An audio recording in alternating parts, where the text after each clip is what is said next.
La médecine, ça m'a, je crois, toujours paru évident. J'étais dans une famille un peu médicale et je pense que j'avais très tôt une certaine attraction pour l'autre, pour aider, pour l'autre. Et la néphrologie, alors là c'est très précis, je me suis trouvée au bon moment dans un service de néphrologie. J'y ai découvert la médecine interne qui me passionnait, puisque la néphrologie est ouverte sur toute la médecine interne en fait. Et je me suis rendu compte assez rapidement, parce que c'était le moment, qu'elle allait devenir efficace, qu'elle allait s'instrumentaliser grâce à la dialyse et qu'il y avait certainement un challenge extraordinaire, un combat. Et ça ne m'a posé après aucun problème de continuer parce que j'avais fait très peu de stages avant de découvrir la néphrologie. J'avais fait de l'hématologie qui m'avait passionnée, mais c'était quand même extrêmement dur, extrêmement triste. Et la néphrologie, à cette époque-là, c'était aussi triste parce que tous les malades, même les jeunes, mouraient. Mais on a eu la lueur, l'éclair d'espoir avec l'arrivée de la dialyse. Et c'est, je crois, ça qui m'a décidé, plus et surtout les maîtres qui m'ont poussé, et qui m'ont conduit, qui m'ont encouragé, qui m'ont aidé. Et je pense que je dois beaucoup, beaucoup à mes maîtres. On a le droit de dire des noms ou pas? Ouais. Bah, mes maîtres, ça a été le professeur Richet, chez lequel j'ai découvert la médecine, la néphrologie, mais surtout, et celui qui a été toujours et toujours mon parrain, mon aide, qui m'a toujours aidé, c'est le professeur Claude Amiel, que votre papa a bien connu. Alors la médecine, sans aucun doute, je referai de la médecine, et je crois que je peux remercier la vie de m'avoir permis d'embrasser cette profession et de pouvoir la poursuivre, franchement, jusqu'à son terme, jusqu'à ma retraite. Maintenant, la néphrologie, elle va beaucoup changer. Moi, je pense qu'elle va beaucoup changer. Grâce aux progrès qu'on a fait depuis 40 ans et qui vont, je l'espère, permettre de voir considérablement diminuer le nombre des malades qui vont être dialysés et transplantés. Il y en aura toujours, mais je crois qu'ils vont être moindres. Et cette spécialité va, mais on ne sait jamais, peut-être il va y avoir une autre maladie qui va donner d'autres insuffisances rénales, je ne sais pas, ça c'est l'avenir. Mais je pense qu'il y a peut-être moins de combats comme on a pu connaître au départ. Un combat, c'était chaque jour gagné était un jour qui sauvait un malade. Ça, je pense qu'en néphrologie, on ne le connaîtra plus. Et peut-être d'autres spécialités vont connaître ce combat qui, moi, m'a passionné, ce combat pour la vie. Mais je pense que la néphrologie gardera des atouts fantastiques en médecine, et je la conseillerais à des jeunes, parce que d'abord, c'est son ouverture, je répète, mais sur la médecine interne. Et d'autre part, quand on a une formation de néphrologue, je pense qu'on peut faire beaucoup de choses parce qu'on a justement une ouverture sur à la fois des problèmes médicaux, mais aussi des problèmes médico-chirurgicaux. On a aussi une ouverture forcément sur des problèmes sociaux, socio-économiques, administratifs. Et je pense que ça restera une très belle spécialité qui sera quand même de plus en plus scientifique. Je peux raconter beaucoup de choses. Ah, c'est pour ça.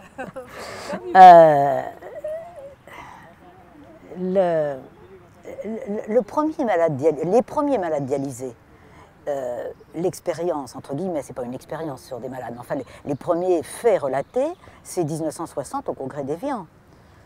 Moi, à ce moment-là, j'étais vraiment étudiante en médecine. Je n'ai pas connu cette période.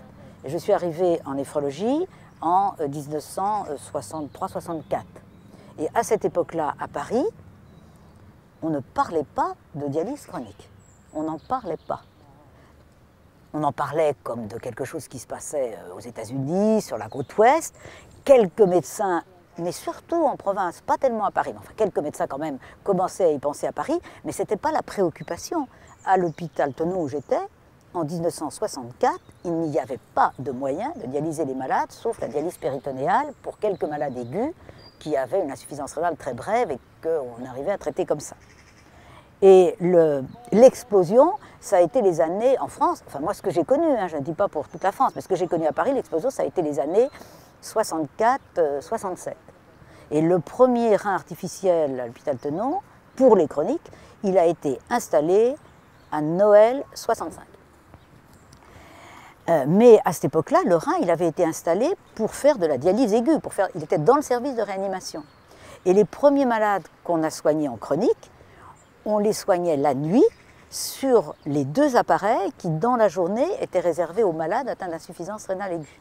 Donc les premiers malades chroniques, on les a soignés la nuit, avec des moyens, je pense que d'autres vous l'ont dit, vous les connaissez, la littérature en a largement parlé, des moyens rudimentaires. C'était le twinkle avec la grosse lessiveuse, on remplissait la lessiveuse avec de l'eau qu'on allait chercher au robinet par le biais d'un tuyau d'arrosage, et pour faire le bain de dialyse, il y avait 4 flacons qui correspondaient au sel qu'il fallait mettre dans le bain de dialyse, et on mettait les flacons et on tournait avec un manche à balai pour faire le bain de dialyse.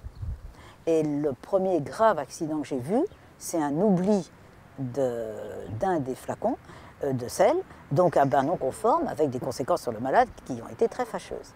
À partir de ce moment-là, par exemple, il a été décidé qu'une fois que le bain serait fait par les personnes qui étaient en charge de la dialyse ce soir-là, eh bien, un senior, médecin, goûterait le bain. Et toutes les 2 heures, on allait goûter le bain de dialyse. Parce qu'il n'y avait pas à ce moment-là des sécurités sur les appareils qui permettaient d'être sûr que la composition ionique du bain était conforme.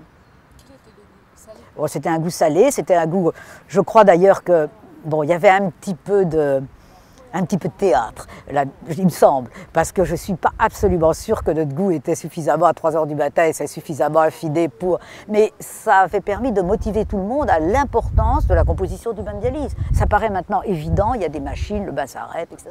À cette époque-là, il ne fallait surtout pas...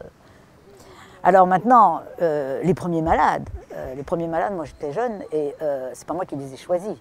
Mais en y repensant, tous les malades, les premiers malades qui venaient la nuit, c'était tous des malades très jeunes. Et ce qui m'a frappée, je ne sais pas si c'est avec le recul que je pense à ça, ou si déjà à cette époque-là j'y pensais, mais c'était des malades qui habitaient loin de l'hôpital. Alors ça compliquait les choses, parce qu'ils venaient quand même pour certains de 400 km. Ils prenaient l'avion et ils montaient le soir à Paris, reprenaient l'avion du matin pour aller travailler.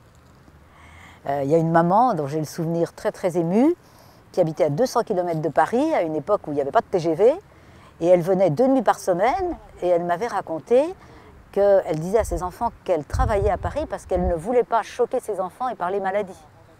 Et comme elle a eu la chance d'être prise en traitement au moment où on a fait les premières fistules, elle n'avait pas de chainte, donc c'était assez discret. Et pendant des années, ces enfants, qui étaient des jeunes enfants, 5 ans, 7 ans peut-être, ces enfants n'ont pas su ce qu'elle allait faire à Paris la nuit, elle venait se soigner. Jusqu'au jour où elle a voulu enfin partir en vacances, on a pu lui trouver un centre de vacances, et elle a bien été obligée à ce moment-là de raconter à ses enfants qu'elle allait sur telle plage, parce que là, il y avait un centre de vacances, elle pouvait l'accueillir pour 15 jours. Et c'était un combat, les malades savaient qu'ils étaient, je dirais, d'heureux élus, parce que tous les malades atteints d'urémie chronique, ils mouraient. À une époque où la médecine n'était pas du tout comme actuellement. Par exemple, franchement, on peut dire qu'on cachait la vérité aux malades. Sauf ceux qui insistaient pour savoir ce qu'allait leur arriver. Jamais on disait à un malade qu'il avait 4 grammes d'urée. On parlait en grammes par litre à l'époque. Et on avait des grands tableaux au lit des malades, et on mettait, semaine après semaine, on mettait le taux d'urée sanguine. Et on savait, d'après les fameuses lois de Vidal, que quand on avait 4 grammes d'urée, on allait mourir dans les semaines qui allaient venir. Mais quand les malades avaient 4 grammes d'urée, sur le tableau que les malades pouvaient voir, eh bien, on ne mettait pas 4 grammes. On mettait 1 gramme et puis des petites barres. 1 barre, 2 barres, 3 barres, c'était notre jargon. Je pense, avec le recul, que certains malades comprenaient parfaitement ce qui se passait. Mais il y avait c'était comme ça, on ne disait pas la vérité. Et on cachait cette vérité aux malades qui, à mon avis, la connaissaient fort bien et savaient très bien ce qui les attendait. Et alors, la mort d'urémie chronique, à l'époque, c'était épouvantable. D'abord, il n'y avait pas de chambre particulière. On mourait encore dans des salles communes. Alors, dans le service où je travaillais, il y avait ce qu'on appelait le salon. C'est une petite pièce où il y avait 9 lits. Et comme c'était quand même un peu plus privilégié que la grande salle commune où il y avait 45 lits les uns à côté des autres, 1965, eh bien, les malades qui allaient mourir, on les mettait au salon. Mais rétrospectivement, je pense que les malades, quand on les transportait de la salle vers le salon, ils savaient très très bien ce qui allait leur arriver. Et puis c'était l'époque, je crois que c'était une époque très spéciale. C'était une époque où la douleur n'était pas prise en charge comme maintenant. La douleur morale, ça dépendait beaucoup de l'empathie des médecins, mais avec beaucoup de mensonges, c'était difficile. Peut-être certains malades auraient préféré qu'on leur dise la vérité. Peut-être, je ne sais pas. Mais là, on mentait, non, ça va s'arranger, non, ça va s'améliorer. Et puis, on n'avait pas la clé des stupéfiants. Donc, on n'avait pas de morphine. Très peu de morphine. Alors que, quand même, le coma urémique, ça vous êtes trop jeune pour l'avoir connu, mais c'était épouvantable.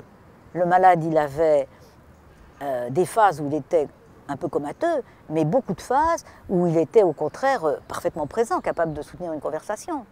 Ils avaient des crampes dans les membres inférieurs terribles, ils se grattaient.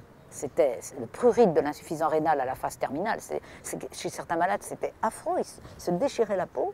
Et puis ils avaient ce fameux givre d'urée, c'est-à-dire la sueur avec une concentration dans la sueur d'urée, de telle façon que ils avaient des petites gouttelettes blanchâtres autour du nez qui étaient le givre d'urée. Et puis l'époque terminale, la phase terminale, c'était la péricardite. Alors on disait, c'est dans tous les livres de médecine, que la péricardite sonnait le glas du Braïtique. Mais en fait, effectivement, quand on commençait à entendre le frottement péricardique, on disait, bon, ben, dans 48 heures, il va y avoir un épanchement, il va saigner, et puis le malade va avoir une péricardite constrictive, et puis il va nous quitter. Donc c'était presque, quand on avait une relation très privilégiée avec les malades, on était presque, j'ai pas peur de dire presque heureux qu'avec cette péricardite, parce que c'était quelquefois intolérable. Mais surtout, moi, ce que j'ai comme remords, c'est qu'à cette époque-là, on n'avait pas grand-chose pour calmer la douleur. Parce qu'on n'osait pas utiliser la morphine. Et la morphine, elle était prescrite d'abord par les seniors à l'époque, et puis la surveillante de salle, elle avait la clé du placard de morphine, et si le patron n'avait pas dit en s'en allant qu'il fallait faire de la morphine, il n'y avait pas de morphine. Donc ça, moi, c'est ce versant des malades qui ont souffert des agonies épouvantables versus quelques malades qui ont été choisis pour être dialysés, ça a été, je pense que ça a été pour moi quelque chose que je n'oublierai jamais. Vous savez, le choix, on a beaucoup parlé des comités aux États-Unis qui choisissaient les malades, etc. Là, dans le service où je travaillais, et où j'étais, je répète, j'étais jeune chef de clinique, hein, donc je n'avais pas tellement voix au chapitre. On me disait, on va dialyser ce malade, bon ben, on dialysait ce malade. Hein. Je crois qu'il a été fait d'abord toujours sur des personnes jeunes.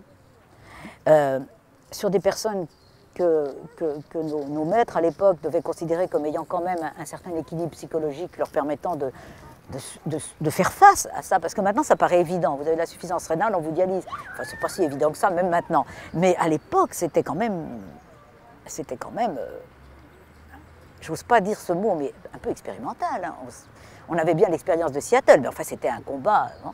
Et puis, je répète, les malades, ils habitaient quand même relativement loin, et ça, je pense quand même que c'était dans le but que s'il y avait un accident, ça ne se répande pas comme un bruit dans le quartier, parce que la médecine était très... L'hôpital Tenon rassemblait les malades du 20e, du 19e arrondissement. C'est une hypothèse, je ne peux pas l'affirmer, mais il me semble quand même que si les malades ont été choisis loin, c'est pour que, au maximum... on puisse, c'est terrible ce que je vous dis, mais on puisse traiter les malades, essayer de faire le mieux possible, prendre des risques considérables. Mais c'était des risques versus un pronostic qui était de toute façon forcément défavorable. Forcément. On savait que les malades allaient mourir. Donc on leur faisait prendre des risques, mais on se disait, vaut mieux encore qu'ils prennent le risque plutôt que finalement de mourir. C'est pas comme un choix de deux interventions chirurgicales, celle-là, l'autre, on ne sait pas, c'est 50% d'un côté, 60% de l'autre, c'est très difficile. Mais là, il n'y avait pas de choix. De toute façon, le coma urémique était toujours mortel. Et donc, le choix des malades, tous ces malades, c'était des malades jeunes, très jeunes. Certains avaient les 7 premiers malades. Dans les 7 premiers malades, il y avait donc 7 mères de famille. Il y avait un jeune... un enfant unique adopté par une famille de commerçants qui habitait très loin de Paris, et ses parents qui avaient adopté cet enfant, qui avaient tout fait pour lui, le voyant mourir à 18 ans, je pense que ça a été un motif pour qu'il soit... Et puis alors il avait une reconnaissance pour sa famille adoptive extraordinaire, et entre ses dialyses, il travaillait, il manipulait ses caisses d'oranges, de pommes, etc. Il a travaillé jusqu'au bout, ce gamin, malgré ses dialyses. Et pourtant, ses parents avaient une certaine aisance financière, ils pouvaient aussi le laisser à la maison. Non, ce gosse, il a travaillé, il s'est battu pour vivre. Il y avait aussi un comptable et il y avait un homme d'affaires. C'est les 4 premiers, et puis je peux encore vous en citer d'autres, mais ça, c'est les 4 premiers. Alors, ça, c'est intéressant. D'abord, les 3 premiers, ils sont morts quand même d'accidents thérapeutiques. Il faut quand même... il y a eu cet accident de bain, il y a eu un accident d'embolie gazeuse, il y a eu une fistule qui s'est infectée. Et maintenant, c'est évident, quand un malade qui a une fistule a de la fièvre, tout le monde pense à la fistule, les hémocultures, etc. Mais à l'époque, on a découvert que sur la fistule, il y avait une végétation, mais il n'y avait pas d'échographie. La végétation, on l'a trouvée à l'autopsie. Je crois que c'est terrible, mais on découvrait des pathologies tous les jours. Et le jeune commerçant, il est mort d'une hémorragie, après quelques années, d'une hémorragie fulgurante dans un kyste, car les insuffisants rénaux chroniques dialysés un peu longtemps, ils font des kystes. À cette époque-là, on utilisait l'héparine largement pour les séances, etc. Il est mort, et on a fait le diagnostic, je suis désolée, mais on a fait le diagnostic à l'autopsie. Il fait une hémorragie interne, et on n'a pas du tout pensé qu'il fallait l'ouvrir pour aller enlever le rein et faire la néphrectomie d'hémostase. C'est à la fois des décès qui... C'était terrible. Quand on était en salle d'autopsie et qu'on se rendait compte que si on avait fait la néphrectomie en urgence, on aurait sauvé le malade, c'était terrible. Mais à la fois, on se disait, c'est dur ce que je vais dire, mais on ne nous y prendra pas deux fois. C'est-à-dire que tout était sujet de progresser, d'aller plus loin et de comprendre. Et il fallait comprendre.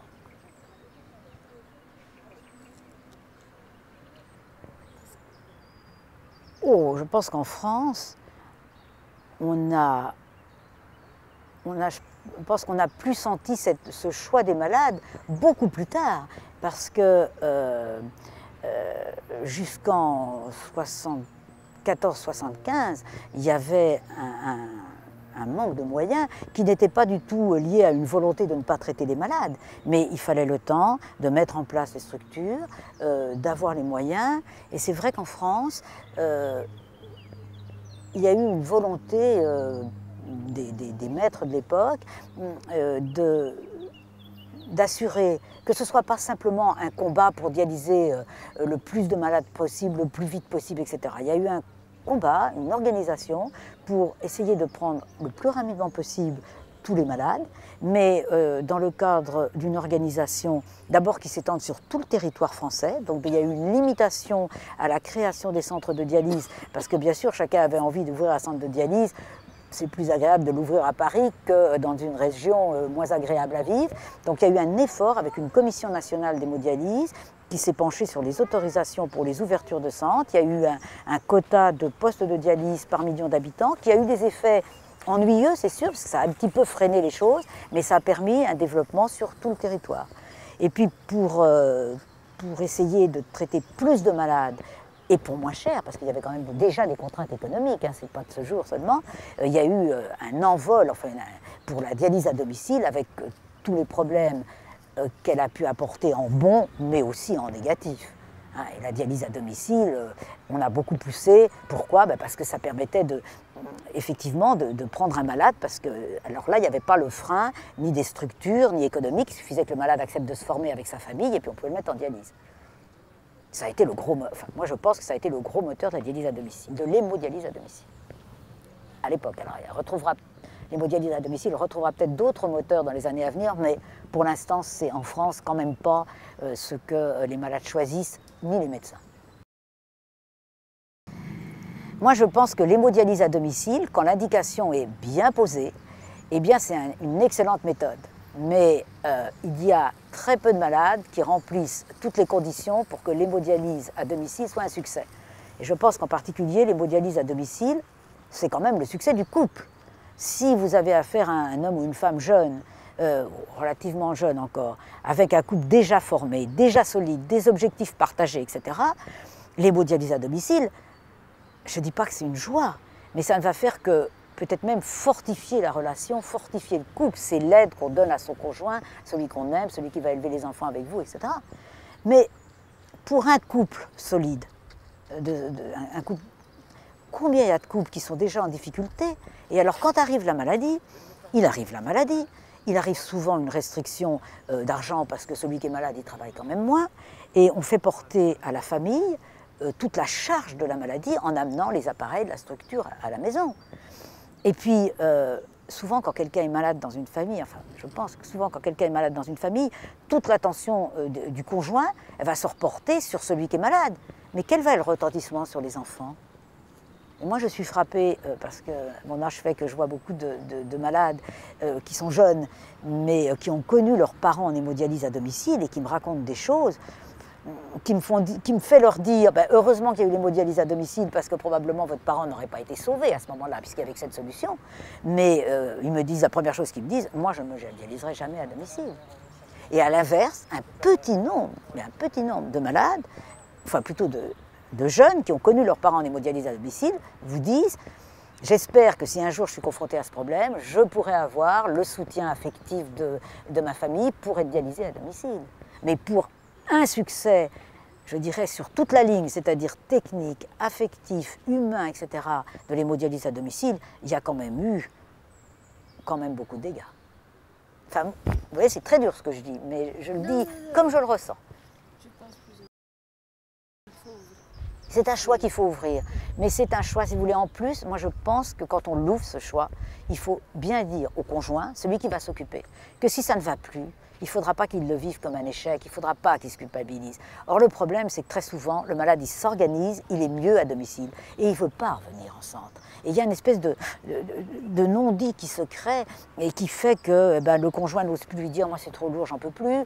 Le malade, il voit bien que ça ne va plus, mais il voudrait continuer. En France, en plus, il y a une indemnité pour le traitement à domicile qui, quelquefois, dans une situation économique actuellement difficile, permet à certains couples d'avoir une petite gratification et que s'ils reviennent en centre, ils vont la perdre. Enfin, il y a tout plein d'aspects qui ne sont pas toujours bien évoqués et qu'à mon avis, quand on fait de l'hémodialyse à domicile, il faut très très bien prendre en compte. Très très bien prendre en compte.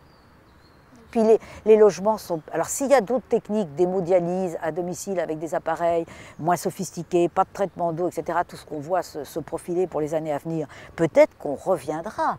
Mais il y aura toujours la circulation sanguine, il y aura toujours la ponction vasculaire. Et l'angoisse de la ponction pour le conjoint, quand ce n'est pas le malade qui se pique, c'est quand même terrible. C'est terrible.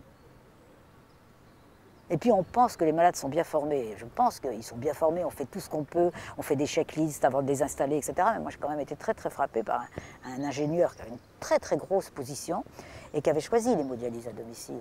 Et un dimanche soir, il m'a appelé parce que c'était très urgent, il fallait venir tout de suite, il allait mourir, un précipite. Et puis en fait, c'était tout bête, hein. Il avait fait un hématome sur sa fistule en retirant son aiguille. Et je me suis rendu compte qu'il avait bien compris comment marchait la machine, etc. Mais le moindre petite bosse de sang là, il était complètement paniqué.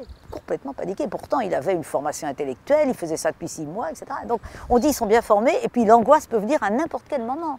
Et je me suis dit, mais quelle angoisse il doit vivre tous les jours, sa femme, etc. Ça m'a posé beaucoup de questions que je ne sais pas résoudre.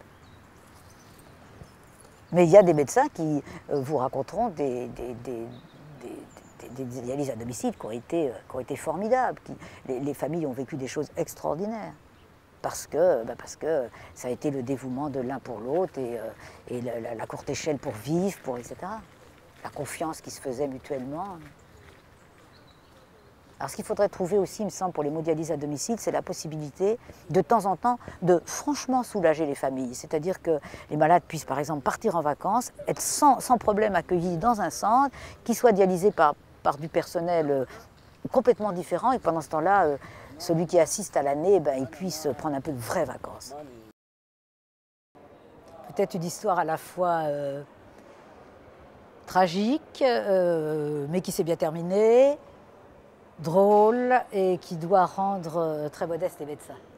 Il y avait une des toutes premières malades, après, disons, 2 ans ou 3 ans, elle était devenue, nous disions entre nous, un peu difficile, exigeante. Et un jour, elle est arrivée pour sa séance de dialyse, toujours le soir, nous disant « ça ne va pas bien du tout, aujourd'hui, je ne peux plus bouger mes extrémités, ni mes jambes, ni mes bras, etc. » Et je me souviens très bien que, comme plusieurs fois déjà, elle nous avait fait un petit peu marcher, quoi, pour passer la première. On ne l'a pas trop écoutée et on lui a dit oh, écoutez, vous allez attendre un petit peu, on n'est pas prêt ce soir, attendez un petit peu. Et on l'a mis dans la chambre en se disant, une fois de plus, elle rouspète ou elle essaie de nous avoir. Et puis 20 minutes après, l'infirmière est venue nous trouver en nous disant non, « Elle ne va pas bien la malade, je vous assure, elle ne va pas bien, regardez, elle peut vraiment maintenant pratiquement plus bouger du tout. » Alors on s'est précipité dans sa chambre, on s'est dit là effectivement elle ne fait pas la comédie. On a fait un électrocardiogramme et elle avait l'électrocardiogramme le plus typique d'une hyperkaliémie, mais majeure, Alors bien entendu, on s'est précipité, on l'a branché tout de suite, etc. Et la fin de l'histoire, c'est qu'elle savait très bien qu'on disait entre nous que de temps en temps, alors elle nous a appelés, puis elle nous a dit « Regardez, vous voyez, pour une fois, c'était pas de la comédie parce que je rebouge mes mains. » Et cette histoire m'est toujours restée comme à la fois une histoire qui aurait pu se terminer tragiquement, parce qu'à quelques minutes près, elle aurait pu mourir, et puis aussi cette espèce de complicité à la fois affectueuse, mais aussi un peu tragique entre les malades qui franchement dépendaient énormément de nous et qui devraient souffrir de cette relation aussi, même si je crois qu'ils nous aimaient bien, les malades, ils avaient confiance en nous, mais je crois que, de temps en temps, ça devait quand même être aussi très dur pour eux. Et donc cette histoire m'est toujours restée comme une leçon de l'écoute, toujours revenir à l'écoute, même si quelqu'un est un peu difficile, etc. Toujours répondre au téléphone, toujours écouter. Je crois que c'est une belle leçon médicale. Pour moi, ça a été une très belle leçon médicale. J'en aurais une, je vais la raconter, vous ne la retiendrez pas, mais je vais quand même vous la raconter, parce qu'elle montre bien qu'à cette époque, l'équipe médicale était quand même... je ne dirais pas agressive, mais on croyait à la technique. Alors on faisait des gestes, on faisait etc. Puis un jour, on avait une infirmière qui était extrêmement enceinte, à 5 semaines d'accoucher, et qui était donc énorme. Et en allant à l'office, elle s'est trompée. Et au lieu de prendre du jus d'orange, elle a pris du liquide de vaisselle. Et elle a avalé une gorgée de liquide de vaisselle. Alors elle est venue tout de suite nous trouver. Qu'est-ce que je fais? Et là encore, on a fait une énorme bêtise. Alors là, on s'est fait beaucoup gronder par le patron, parce que comme on voulait être actif, on a passé un tube dans l'estomac et on a mis de l'eau. Alors j'aime autant vous imaginer, là, on a retrouvé une dame qui était enveloppée d'une bulle qui remplissait tout l'office. Alors, bien entendu, elle s'en est bien remise, mais c'est pour montrer qu'à cette époque-là, on était quand même aussi très activistes. Voilà une histoire et aussi, je la retiendrai comme on pouvait à cette époque-là passer ce que j'appelle des vrais savons, alors vraiment du savon à ses élèves, parce qu'on s'était fait vraiment beaucoup gronder d'avoir fait ça. Mais vraiment beaucoup gronder. On ne savait plus, c'était avec Claude Robert, un de mes grands amis qui travaillait ensemble à l'époque. Et effectivement, on a réalisé qu'on avait fait sans conséquence après, mais sur le moment, cette femme était dans tous ses états et nous, on avait fait une énorme bêtise. Voilà. Alors, ce qu'il faut... Cette histoire, je ne peux pas revoir ce coin de l'office sans penser à cette histoire. Même. Et les médecins, on prenait la garde 3 jours avant d'accoucher. Il n'y avait pas de congé de maternité. Hein. Il y avait 5 semaines à peine après, et avant, on pouvait travailler et on travaillait très bien. Hein. Le travail, c'est la santé. Là, je vais raconter quelque chose qui touche plus quand même aussi à la dialyse. C'est une malade, ça se passe au moment des événements en France de mai 68. C'est une malade très jeune, 18 ans, et elle est célibataire, et elle est considérée comme devant... mourir parce qu'on n'avait pas de place pour la dialyser. Et puis elle fait le mois de mai dans le service, attendant la mort, elle est très malade, etc. Et il y a un transfert affectif très fort entre un jeune médecin du service et cette jeune femme. Et le 30 mai, quand la France a retrouvé un peu d'équilibre, qu'il y a eu ce défilé sur les Champs-Élysées pour soutenir le général de Gaulle, eh bien, dans les services, on a repris vraiment le travail quotidien. Et à ce moment-là, ce médecin a obtenu du patron qu'on dialyse cette malade. Et cette malade vient de mourir. Et donc, elle a fait 40 ans de dialyse. 40 ans de dialyse qu'elle a fait finalement par chance, parce que s'il n'y avait pas eu mai 68, elle n'aurait sûrement fait. Et cette affection qui est née du fait qu'à cette époque, au mois de mai, les services étaient très désorganisés, les médecins étaient un peu en réaction contre les mandarins, contre les patrons, etc. Il y a eu une fraternité plus forte encore que d'habitude, et il y a eu ce transfert affectif entre un médecin et cette jeune femme. Alors cette jeune femme a été dialysée, ce transfert affectif n'a pas été très loin. Mais moi, je l'ai soignée pendant 40 ans et elle a eu des témoignages extraordinaires. Et un témoignage fort, c'est quand elle a dit, quand elle m'a dit une fois, voilà, ça fait 40 ans que je suis dialysée, j'ai jamais voulu être transplantée. Alors je lui ai dit, mais pourquoi? Et elle m'a dit, parce que je vais vous donner les noms des premiers transplantés qui étaient mes compagnons en dialyse et qui ont été transplantés dans le tout début des années 70. Eh bien, beaucoup sont décédés dans les 6 premiers mois, d'hémorragie digestive, d'infection, etc. Et moi, je voulais vivre. Et quand elle a enfin pu être transplantée, eh ben, c'était un peu trop tard, quoi. Elle n'a jamais été transplantée. Et elle avait connu cette période initiale des débuts de la dialyse où les malades faisaient preuve d'un courage, mais tout à fait surhumain pour accepter ces traitements douloureux, lourds, un peu expérimentaux. Nous faisaient une confiance absolue. Hein, ils ne me remettaient jamais... Enfin, ils me donnaient des idées pour améliorer leur traitement, mais ils me faisaient quand même une confiance absolue. Et puis aussi, elle a vu évoluer les techniques, elle a vu évoluer les mentalités, et elle me disait maintenant, quand j'entends un d'entre vous qui se plaint de sa condition, de son mal au dos, etc., je me dis quand même, il pourrait se plaindre, mais peut-être pas devant les dialysés qui ont 35 à 40 ans de dialyse. Et ça c'est une réflexion qui m'a beaucoup frappée. Voilà, une parmi beaucoup des histoires de cette femme qui a fait 40 ans de dialyse avec beaucoup de courage. Beaucoup de courage. Et l'amitié entre médecins et patients. Ah, ça c'est la place, je crois, si je garde un seul souvenir, c'est les liens à l'intérieur des équipes, de l'aide-soignant, de la femme qui faisait le ménage pour nous au patron. C'est la fraternité des équipes très solides, des équipes toutes petites, dans lesquelles s'il manquait un maillon, eh ben, tout allait s'arrêter. Hein, on était très peu nombreux. Et puis, à la fois, une certaine distance avec les malades qui ne nous tutoyaient pas, on ne les appelait pas par leur prénom, on ne les embrassait pas, alors que maintenant, les vieux malades, on les embrasse. Mais quand même, un partage, même sans en parler, un partage affectif extrêmement fort. Vraiment très très fort, et puis aussi les malades sachant aussi partager nos difficultés, nos échecs, mais partageant aussi nos joies, partageant peut-être même un peu nos vies personnelles, voyant grandir nos enfants, etc. D'une façon que je crois maintenant a certainement beaucoup diminué parce que c'est devenu plus technique, plus de la routine. Et puis en France, le personnel travaille moins longtemps, donc c'est plus souvent des infirmières qui se changent. Nous, les infirmières, elles faisaient 45-50 heures par semaine à l'époque. Donc c'était tout le temps les mêmes infirmières. Maintenant, ça tourne davantage. Non, la fraternité entre professionnels et un respect, une confiance et je dirais une amitié affectueuse avec les malades, c'est certainement ça passe pour moi bien au-dessus des problèmes purement médicaux. Ça a été extraordinaire. Extraordinaire. Je pense qu'il ne faut jamais dire « c'était mieux de mon époque ». C'était différent, dans des conditions différentes, et je pense que les jeunes médecins vivent autre chose, qui est leur expérience, et chacun vit avec son époque. Mais nous, je crois quand même que nous avons eu la chance de vivre dans ce métier, dans cette spécialité, dans ce combat pour la vie, pour les premiers malades, des moments assez forts et assez extraordinaires. Mais je pense que ceux qui font la transplantation cardiaque, ceux qui font des choses un peu extraordinaires actuellement, doivent vivre exactement la même chose. Je pense qu'il y a aussi ces mêmes liens dans les équipes qui font des choses qui ne sont pas médicales, mais par exemple dans une équipe de cosmonautes, si on ne s'entend pas et si on n'a pas une fraternité, on fait éclater la capsule. Ben, je crois que c'était ça.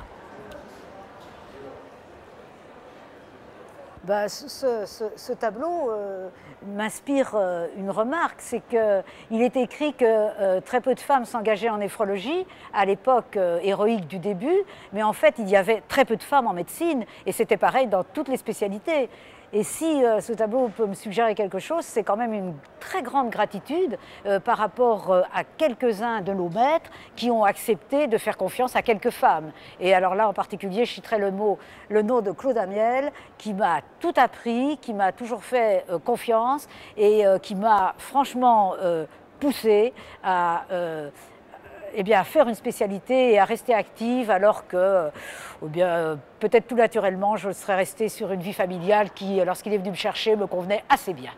Mais grâce à lui, j'ai une vie professionnelle très intéressante et je lui en suis très très très reconnaissante. Y a-t-il de la poésie dans notre exercice professionnel? Ma première réponse est non, parce qu'on n'est pas là pour faire de la poésie. Le problème est de savoir ce qu'on définit sous le mot de poésie. Et on peut alors envisager le problème sous différentes façons. Si la poésie, c'est c'est imaginer le beau.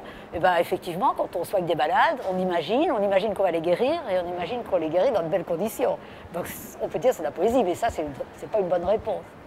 Alors que par contre, la poésie permette d'équilibrer la vie professionnelle de certains, c'est tout à fait possible, parce qu'il faut quand même garder une part. On ne peut pas ne faire que de la médecine, que de se battre pour soigner des malades, etc. Il faut garder un certain équilibre.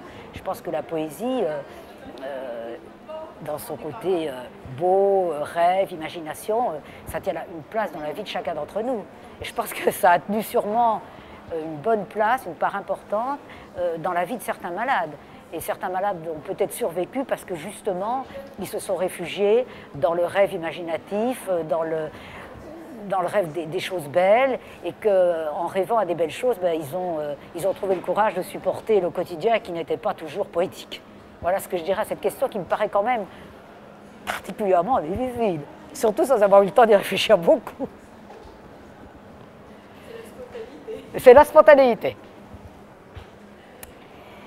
Alors la deuxième question, c'est qu'est-ce que je dirais à un jeune médecin, un jeune qui veut s'engager en médecine? Qu'il faut s'engager en médecine, que si vraiment on pense pouvoir aimer ce métier et qu'on a vraiment... je sais bien que c'est plus à la mode de dire une vocation, mais je crois quand même qu'il faut avoir un certain nombre de qualités humaines, et je pense que j'élargirai le propos d'ailleurs, pas seulement à la médecine, à toutes les personnes qui, jeunes, veulent s'engager dans le monde de la santé. Pour s'engager dans le monde de la santé, la première chose, à mon avis, c'est d'aimer les autres. Si on n'aime pas aider les autres, il ne faut certainement pas faire ce métier. Donc la première chose, c'est de s'interroger si on a un goût, un souhait, un désir, une volonté d'écouter, d'aider les autres, de vouloir se battre pour eux et de vouloir progresser pour eux. Alors la médecine plus particulièrement, à tous les jeunes, je leur dirais que le métier il a beaucoup changé, il va encore beaucoup changer, mais c'est probablement aussi le fait de tous les métiers. Et que la médecine, les études de médecine, c'est des études magnifiques. C'est magnifique, c'est des études de vie. À 18-20 ans, on découvre la vie, alors que beaucoup de jeunes sont dans des écoles de commerce, d'industrie, où ils apprennent des modèles, des techniques, mais ils ne sont pas en contact avec la vie. Quand à 18 ans, on est projeté dans une salle d'hôpital, on est projeté sur la vie avec toutes ses souffrances, mais aussi toute cette richesse qui fait l'homme malade. Et donc, je dirais que les études de médecine sont merveilleuses. Et peut-être, je dirais aussi que avoir une formation médicale, ben, ça peut conduire à pratiquer la médecine, mais ça peut conduire aussi à la recherche, à l'enseignement, à l'administration, à la réflexion sur la santé publique. Donc c'est une formation qui après peut s'appliquer à beaucoup de choses. Donc je pense que les études médicales sont d'une richesse absolument exceptionnelle. Maintenant, c'est peut-être le cas de toutes les autres études, mais je connais celle-là, donc je peux en parler. Maintenant, quelqu'un qui s'engagerait dans la néphrologie, je crois que j'ai déjà répondu tout à l'heure en disant qu'elle va être différente. Les techniques, elles sont maîtrisées, mais d'autres techniques vont sans doute apparaître. Que quand même maintenant, ceux qui s'engagent en néphrologie clinique, il faut qu'ils aiment la gériatrie. Quelqu'un qui vous dit « je ne veux pas soigner les vieux », il faut vite qu'ils fassent une autre spécialité, parce que quand même, c'est une spécialité qui est devenue très gériatrique. Et que pour bien faire la néphrologie, à mon avis, il faut d'abord avoir une très bonne formation de médecine interne. Je crois que c'est indispensable, parce que la néphrologie, elle s'ouvre sur toutes les branches de la médecine interne. Et donc, il faut faire un internat le plus diversifié possible, parce qu'après, on va faire que de la néphrologie. Et je pense qu'il faut profiter de ces années d'internat pour faire beaucoup d'autres choses. Ça vous convient? Vous me libérez? Superbe. J'espère que je vais faire un partage à repas. D'accord? Merci. Ok. Allez, je vous embrasse. Merci beaucoup. J'espère que je n'ai pas dit trop de bêtises. Non.